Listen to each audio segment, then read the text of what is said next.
Have you ever imagined what it feels like coming home after a long, painful hospital stay, thinking you're finally stepping into the arms of those who love you, only to find yourself standing alone in a crowded room full of strangers celebrating, laughing, and raising glasses, none of which are meant for you? The faces you once trusted, your mother, your brother, your sister-in-law, look through you like a ghost. They don't just ignore you, they push you away. We thought you were gone forever, your mother says coldly. The room's no longer yours. Just leave. Every word, every look, stabs like 1,000 needles into that tiny spark of hope you carried home. Imagine discovering your entire life your home, your memories, your possessions have been stolen from under your nose while you were fighting for your life. And the people who should have stood by you became the architects of your ruin. What would you do? Give up, or rise from the ashes, fueled by a fire they never saw coming?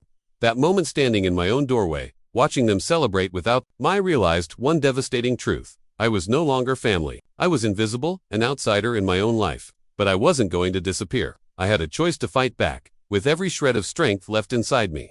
Have you ever been betrayed by those you trusted most? If you were in my shoes, what would you do? Seek revenge, forgive, or rebuild from the wreckage they left behind? Before we begin, drop a comment below telling us which city you're watching from. Now, sit back and enjoy this story. Would you like me to help create the next? Sections 2. It's strange what you remember on the ride home from the hospital, the blur of streetlights, the taste of cheap antiseptic, the way hope feels heavier when you're clutching it with trembling hands. I had rehearsed this moment 100 times. The first step onto the welcome mat, the creak of the old hinges, my mother's arms around me. My brother's awkward joke, even the way my sister-in-law would roll her eyes and say, "We kept the plants alive." For days, hope was the only thing left I owned. But when I pushed open the door, the world shattered. Light and noise crashed over me, a blur of Bodhi's music, and the unmistakable scent of perfume that didn't belong to anyone I knew. There were high heels kicked into the corner, strange faces playing cards at the dining table, voices too loud, laughter too sharp. My home transformed into a stranger's stage. I stood in the doorway, invisible, a ghost, watching the living celebrate. My breath caught. Where were my things? The hall mirror was gone. My family photos, replaced by tacky party banners.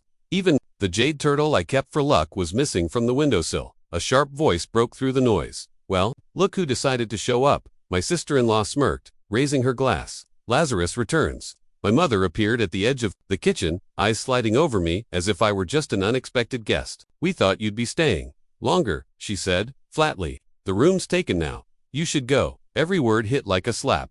My brother, my little brother, the kid I once carried home on my shoulders, wouldn't even meet my eyes. He just glanced at his phone, shrugged, and vanished back into the throng. A balloon floated by, brushing my cheek. Was I dead? Had I already left this world? And now I was just haunting the ruins of my own life. Behind the laughter, the old walls echoed with memories. Birthday mornings when sunlight slanted through this same window. Thanksgiving dinners, surrounded by my family back before loyalty had a price. Now, I was just in the way. The real pain, though, wasn't in what they took, it was in how easily they filled my absence. As if the sum of my existence could be replaced with a cheap cake and a playlist. I searched for one friendly face, for anyone to notice the strain behind my smile, the tremble in my hands. Ironically, it was Uncle Joseph, my late father's old friend who once fixed our leaky faucet for free, who simply nodded in my direction. His eyes were the only hint of understanding in the whole house, and even he looked away, embarrassed. My world spun. On the fridge, beneath someone's hastily scrawled grocery list, was a childish drawing, something my neighbor's daughter must have made at the party. A tiny stick figure family grinned in crayon, but I wasn't there, not even in a child's imagination. I tried to speak, but my voice was buried by cheers and the next round of drinks. I realized. In that moment, it was never about surviving the hospital. My real battle was here, surviving the people I called family, the ones who wrote me out of my own story before my hospital bed turned cold. That as I stood frozen in the chaos, the rage, betrayal, and hurt twisted together. I wasn't sure if I would scream, collapse, or just disappear, but I knew I would never let them decide who I was again. And so, as I reached for my battered suitcase, wondering if even that was still mine, one thought squeezed between the anger and heartbreak. From here, something new would have to begin. I'd already lost everything. All that remained was the choice to fight for what couldn't be taken. My dignity, my story. The front door slammed behind me, but the noise inside faded. Outside, somewhere past the laughter, the night was silent and open, and that's when I realized ties, your first real act of coming home is walking back out the door, someone locked behind you. Moving forward, what comes next? When the world you knew is lost, the battle for your own life begins, not with swords or screams, but with the quiet determination to reclaim your identity, no matter how many times they try to erase you. There's a special kind of heartbreak that comes not from a single betrayal, but from watching those you love quietly dismantle your life piece by piece until one day, you wake up and nothing left belongs to you. It started so small, so forgivable. The first day back, my mother was already sorting through my mail, her smile tight and forced. "Just bills," she'd say, tucking envelopes into her purse. My brother had already moved his things, shoes scattered in the hallway, his video game console entwined around my reading lamp. At first, I tried to believe the best. They're just helping, just organizing, just keeping things together while I recover. But it was more than that. By the end of that week, my debit card was missing from its usual drawer. I needed groceries. My sister-in-law explained, her tone defensive, avoiding my eyes. Next, my phone bill notification showed a new device, a Dita tablet I'd never seen before. It was just a temporary upgrade. For the family, Mom said. You didn't answer in the hospital, so I had to take care of things. Each day brought a new erasure. The locks on the bathroom had been changed, and I didn't have a key. Every password reset email vanished before I could see it. My brother borrowed my car for a job interview but forgot to mention he'd listed it for sale online. Handing over the keys with a careless shrug and cash stuffed in an envelope. In my own house, every room shrank around me. My bedroom once a safe haven slowly filled with boxes. Stacks of someone else's clothes, medicine bottles that weren't prescribed to me. The fridge emptied suspiciously fast, but no one could look me in the eye when I brought it up. The old family dog, who used to sleep at my feet, now curled beside my mother's bed, gaze wary and uncertain. Late one night, I crept into the kitchen, desperate for some sense of control. I found my favorite mug missing, the one my late father gave me after college. In its place, a dirty cup, lipstick smudged in a shade I'd never owned. The knife in my gut wasn't from theft but from the realization that my history could be rewritten, replaced, and eventually forgotten. But the worst theft was invisible. Slowly, my family stopped addressing me at all. Decisions about bills, groceries, even the color of the hallway rug, were made without my voice. I became a ghost, haunting my own life, present but powerless. And in the background, the gossip spread. Uncle Joseph, usually so kind, stopped by less and less. Neighbors like Mrs. Lee would glance up, concern in their eyes. But when I waved, she looked away quickly. No one wanted to get involved. I heard the whispers. They're just helping her get back on her feet. Only I knew the truth while my body fought to heal. My family stripped away everything that proved I'd ever lived there at all. Anger twisted with shame. Part of me wanted to scream, to demand my space, my name, my future. But another voice, deep and wounded, wondered if maybe I deserved it, if being vulnerable just made me an easy mark. That's how families destroy you, quietly, with practiced kindness that always asks for just one more thing, one more signature, one more password, one more sacrifice. But as I stared at my empty accounts and the stranger's reflection in my bathroom mirror, something broke. For the first time, I questioned whose life I was actually living and how many pieces of myself I was willing to lose before I disappeared completely. Because lost doesn't always sound like a slammed door or a wail in the night. Sometimes, it's the quiet shuffle of papers, the click of a bedroom lock, the cold silence when you realize you've been edited out of your own story. And that's when I knew, if I didn't choose myself, no one ever would. When stolen trust becomes fuel for a desperate stand, how do you confront those who've turned your love into a weapon? The fight for justice is about to begin. There's a silence before every storm, a heaviness that weighs more than any word, any object you can hold in your hands. That night, my silence was a living thing, pressed tight between my ribs as I watched my family circle the kitchen like sharks sensing blood. But tonight, I wasn't the prey. Not anymore. I had spent days, weeks, collecting every scrap of evidence, sold statements, missing checks, strange transactions logged in the shadow of my hospital stay. 43 envelopes, each one fat with the truth. That's what I brought to the table. Everyone, can we talk? My voice cut through laughter like glass on tile. Heads turned. My mother's expression tightened. My brother winced. My sister-in-law picked invisible lint from her sleeve and avoided my gaze. I laid the envelopes out like cards in a rigged game. These are for you, I said, eyes steady. They're reminders of everything you did in my name while I was gone. Anger buzzed behind my ears, but my voice held for now. My brother let out a sarcastic laugh. You're being dramatic. We helped you, paid your bills, took care of the house. No, I said quietly, you took the house. You sold my car, you drained my savings. And you did it because you thought I'd never come back. My mother's face was marble determined, cold. We didn't have a choice. You left us no other options. Left. I shook my head. I was in the hospital. Mom, how convenient to erase someone when they can't fight back. Everyone talked at once. My sister-in-law, all this for money. My brother, don't embarrass us like this. It's over. Just let it go. The voices overlapped, rising, falling, chasing each other, desperate for excuses. I pulled out my phone, hit play. The tinny echo of my mother's voice from a recorded call fell over the room, cold and matter-of-fact. Just transfer it. She never noticed. My brother replying, Don't worry, her account's on my device. Bank won't flag it. The walls seemed to close in. Uncle Joseph, in the corner, looked down at his hands, shamed or afraid. The air felt charged, dangerous. That was when I saw my mother's hand tremble for the first time. I wanted one thing, I said, and the steadiness in my chest shocked even me. Family, not perfect but honest. But what you did, what you all did, you crossed a line there's no coming back from. Tears welled in my sister-in-law's eyes. It wasn't supposed to be like this. We just needed a little help. Help. My voice cracked, the anger and grief finally breaking through. You emptied my life out, room by room. You wrote me out of everything but the bills. And now you want mercy. For the first time, the house was truly silent. Even the old clock on the wall seemed to hold its breath. My decision was clear. I slid over the eviction notice, the freeze on the bank accounts, the notification that the Launat family would handle the rest. You have until morning, I said, voice barely a whisper, then you leave. The fallout was instant. My brother punched a wall. My mother wailed, clinging to memories of control. My sister-in-law begged first for forgiveness, then for time. Nobody asked how I survived the hospital. Nobody said sorry, but in the center of all that destruction, I felt something I hadn't known in years, a fierce, quiet freedom. The pain was there, but so was resolve. I wasn't their victim, or their asset, or their afterthought anymore. As I stood by the window, the chaos behind me, I saw Uncle Joseph step close. He placed a gentle, calloused hand on my shoulder. No words, just a silent show of support. In that moment, I realized, some bonds survive even when blood does not. I didn't look back, because surviving betrayal isn't just about what you lose, it's about finally drawing the line. When the dust settles and everything you know is gone, how do you find yourself again amidst the ruins? What does healing look like when the scars run so deep? There's an emptiness that settles in after the storm, of silence so complete, you almost miss the chaos. I remember the day after. They left, echoing rooms, footsteps traced in dust, the air still thick with the residue of arguments and slammed doors. My childhood home no longer felt like a place. It was a wound, raw and exposed, a museum of everything I'd lost. For days, I drifted through those empty spaces, haunted by ghosts of laughter and holidays, arguments over Thanksgiving pie, the soft hush of my father singing in the hallway. Pain had always felt personal, targeted, but now it was more diffuse, a fog that hung over everything, swallowing both memory and hope. I moved into a tiny apartment above a bakery downtown, far from the old neighborhood, far from any reminder of what came before.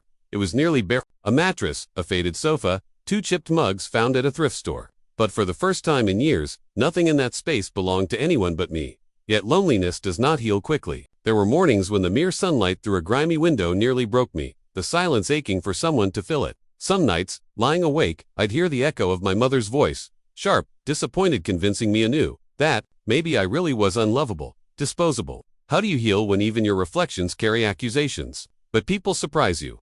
Mrs. Morgan, the bakery owner, downstairs, noticed my puffy eyes one morning. She offered me a warm cinnamon roll, her kindness as matter-of-fact as her flour-dusted apron. Rough week, she asked. I found myself confessing about home, about family, about betrayal, words I'd never spoken aloud.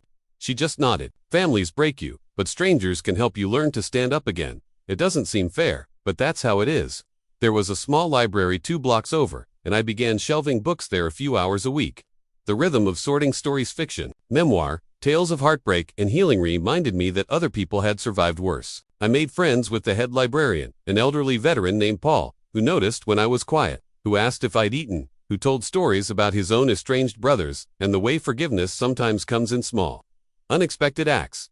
Slowly, routines took root. I learned how to cook for one, how to spend a Saturday thrift shopping for a curtain I liked, not one someone expected. I sent a letter to Uncle Joseph, thanking him for his wordless support. I befriended Ava, a lively mother of 2 in the same building, who'd knock on my door just to check I was still there. Every small connection stitched together pieces of a life I was beginning for the first time just for myself. Yet healing isn't a straight line. There were nights the old rage flared at my brother, at my mother, even at myself for letting them hurt me. The urge for vengeance, to call and demand apologies or explanations, bubbled up, ugly and hot. But each time, I remembered Mrs. Morgan's words. On some days, forgiveness means choosing not to answer the door when bitterness comes knocking.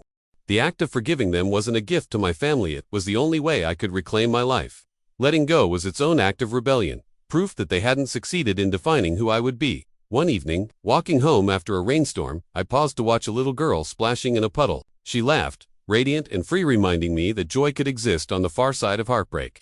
At that moment, I knew I was not just a victim of my family's choices. I was the author of everything that happened next. And that's when the letter came, a simple, unmarked envelope, a reminder that some chapters ache to be reopened, when your past comes knocking again, and a child's fate hangs in the balance. Will you choose the cycle or become the shield that breaks it? The call to protect, to love, to redefine family awaits. Some wounds linger in silence, circling the heart as memories sharp as broken glass, just beneath the surface of everyday calm. By then, I was learning to live with those scars, patching myself together with small acts of self-respect, learning again how to trust a world that had taken so much. Then life knocked again in the form of a letter, a photo, and a question. Drawn in the frightened eyes of a child, there she was, my niece, her hair curling like her mother's, but her eyes holding shadows I recognized. The shame, the confusion, the desperate hope that someone would finally choose her. The truth was brutal. The court documents showed the legacy my family left. Desperation, falsified signatures, guardianship papers bearing my name without my consent, a desperate act by a mother unraveling in a system seeking any safe harbor. The choice pressed on my chest like a heavy stone. Should I reopen old wounds and step forward as her protector? Or would I risk letting another innocent carry the torch of my family's tragedy? I met Kevin, my sister-in-law's last true friend, in a faded hospital corridor. He handed me the girl Tiny, clutching a stuffed duck, her face set in a kind of wary bravery. "She's yours, at least on paper," he said quietly. But everything in his voice begged me to see her as more than that. Nights followed of lying awake, haunted by the faces of my past, my mother, my brother, the cousin I once trusted, playing out old betrayals like a broken film reel. Could I really break the pattern? Was I strong enough to be the shelter I never had? The answer didn't come all at once. It came in fragments. The first time she smiled in her sleep, the way her hand curled instinctively in mine as we walked to her new school, her quiet laugh on a rain-soaked morning where, for a fleeting instant, nothing else mattered. But there were moments of doubt when the phone buzzed with hidden numbers, old ghosts tempting me to abandon her as I'd been abandoned. Nights when she asked hard, innocent questions. Will they ever come for us? Nights she woke crying, lost between memory and fear. I wasn't her mother, but I could be her shield. I could be the proof that family isn't just blood, but the promise to stand guard against the darkness others left behind. We started new routines together. Saturday mornings making pancakes, library trips, planting a tiny tree in our small backyard, a living symbol that healing takes root only when you nurture it. Moment by moment, my world grew to include her teacher, Ms. Garcia, who called after-school conferences with worry and hope in equal measure. Ava, my neighbor, brought over handmade-on clothes and gentle advice. Even Mrs. Morgan from the bakery became a grandmotherly shadow, sneaking cookies into lunchboxes and hugs into lonely afternoons. And slowly, joy trickled in where sorrow once ruled. Her laughter became the sunrise in our small apartment. My dreams, once haunted by what was lost, began to shimmer again, fragile but real. Forgiveness, I learned, isn't just letting go of anger. It's choosing, day after day, to protect what is good, to be the shelter in someone's storm. I couldn't rewrite the past, but for her, for both of us, I could build a future where love meant safety, not sacrifice. One evening, as we watched that sapling swaying in the wind, she turned to me and asked, "Are we safe now?" I didn't answer right away. I knelt down, drew her close, and whispered, "We're safe as long as we walk through the world together, ever alone, again." Because, in the end, real healing came not from turning away from pain, but from standing beside someone else and promising, the cycle ends here. And finally, I realized the most powerful legacy I could leave was not the ruins of what my family tore down, but the small, growing hope I planted in the heart of a child, hope that, this time, would not be betrayed. And so, a new story begins not with grand declarations, but with the quiet, daily choice to love, to protect, and to believe that out of ashes, something beautiful can finally grow. I single quotes be honest. Some nights the memories still sting. There are moments I question if I made all the right choices, if healing is really possible after the people closest to you become strangers. But then I look at the little life growing beside me, the laughter in a space once filled by ghosts, and I realize I'm not defined by what's been taken from me, but by every small thing I choose to build, protect, and love. To anyone who's watched this far, thank you. I hope my story, raw, flawed, sometimes painful, reminds you that even from the deepest betrayals, there is a way forward. Healing isn't quick, and it's rarely pretty, but it is possible. If you've ever felt unseen, unheard, or unprotected, please know you are not alone.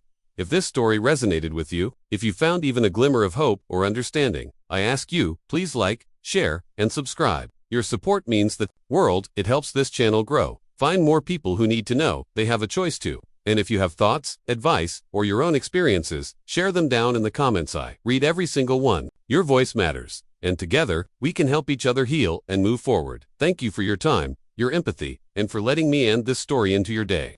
Until next time, take care of yourself, and remember, it's never too late to rewrite your own story.